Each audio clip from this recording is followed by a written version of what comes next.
Well, welcome back to Nittany Game Week. We're doing a little multitasking in this week's scouting report. First topic of discussion, recruiting. Then one more glimpse of a Penn State play that stands out in their bowl history, followed by an initial glimpse into their Peach Bowl opponent, Ole Miss. Coach Bradley and Coach Santa Paterno are true to their word not to peak too early in your bowl preparation, which means the deep dive comes in next week's episode.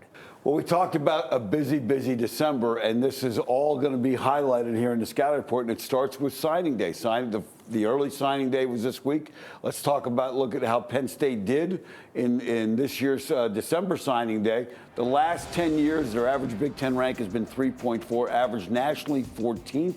2 top 10 classes, their highest rank in that 10-year span was 5th. Their lowest was 25th. Now, what does recruiting really mean? Let's take a look at the 4 playoff teams and see what their 4 years of guys they have on the team, what the average rank is. Michigan 12th, Washington 43rd, Texas 10th, Alabama 2nd. So none of those teams are consistently top 4. And then you look at Penn State and Ole Miss. Penn State's been 16th the last 4 years.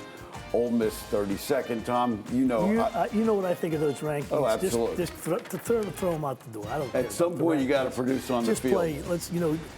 We went through that. We've recruited players over the time. Oh, he's this, he's that, and he comes in and he's your best player. Yeah, absolutely. So you know what? To me, it's just like not worth the paper treatment. Yeah. So last week we took a look at some plays from Penn State bowl history. Talked about putting in wrinkles and the kicking game.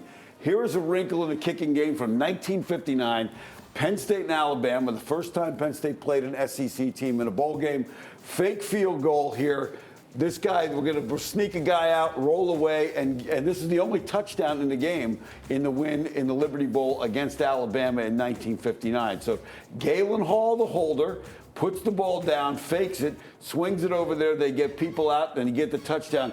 Rip Engel put this play in 2 days before the game over the objection of all his assistant coaches. Thank God he did, because that was the only time they did. That happens a lot. Absolutely. So let's take a look at now, when you get into prepping for Ole Miss, when you first find out your bowl opponent is, you really want to focus in on the personnel and who they got. Offensive players to watch, quarterback, running back, tight end. They've got a wide receiver core. Their inside of their offensive line is really good. But let's talk about when you got 3 big-time wideouts, Tom, what's that make you do with your safeties a lot? Yeah, they're all over the place, okay? They're going to have to go out and cover. Yep. And so which allows what? Inside. Yeah, absolutely. So take a look just on this video, how quickly quarterback Jackson Dart, great name for a quarterback, by the way, gets back there, gets it into that right over the linebackers with the safety spread out to cover it. And then the thing that you got to do is you got to pursue the ball, because look at the speed that they have at wideout. Speaking of pursuing and speaking of what happens when you spread people out, now the run game comes.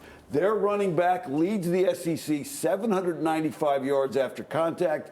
Here's a play where he gets hit here and makes 34 yards after contact. Tom, you talk about missed tackles cost games. And what we talked about, too, is you better be ready to tackle in bowl games, because you have not tackled in over a month. So that's one of the fundamentals you better work on. Yeah, we talked about game speed last week as one of those things you got to worry about. So let's take a look on the defensive side of the ball now. Their safeties are very aggressive. They create a lot of turnovers. Outside linebacker Kari Coleman plays some middle linebackers, played some outside linebacker. He's aggressive too. But let's talk about the safeties. Take a look at this clip against LSU and their Heisman Trophy winner. He scrambles. He gets out in the open field.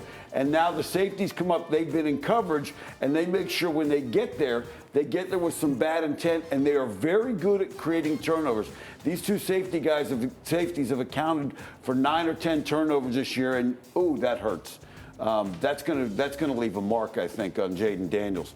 Now, let's talk about the linebackers and what they do with them. They move them around. They're a multiple set. We'll talk about the X's and O's next week. 16th in the country in sacks, 25th in tackles for loss.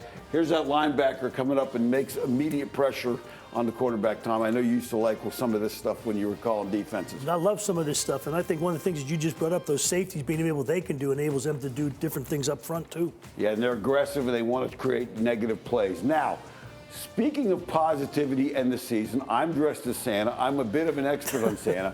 And I have a lineup of some of my favorite Santas. Not this kind of police lineup. Bad Santa, Billy Bob Thornton, excellent, and he's holding a bottle of something in there. Then we've got Artie Lang playing the fake Santa. Then we've got Rudolph Santa, who, by the way, is kind of a jerk in that one for a while. Then you got T.J. Miller, an Office Christmas Party. If you've never seen that, see that one. And then you've got Dan Aykroyd, and then Ed Asner in Elf. Now, speaking of Artie Lang and the fake Santa and Elf, Santa, you smell like beef and cheese. I've got my beef and cheese cheddar sticks from the Penn State Meat Lab on campus. Well worth the cash. Well, he sits on a throne of lies, of course. Exactly. He does. All right. Thanks, Santa. Appreciate it. That's a strong lineup. Of course, for Penn State's new offensive coordinator, he receives an early present when Coach Franklin delivers him the OC job in Happy Valley, and it's a job very high on his wish list. I'm not taking this opportunity lightly.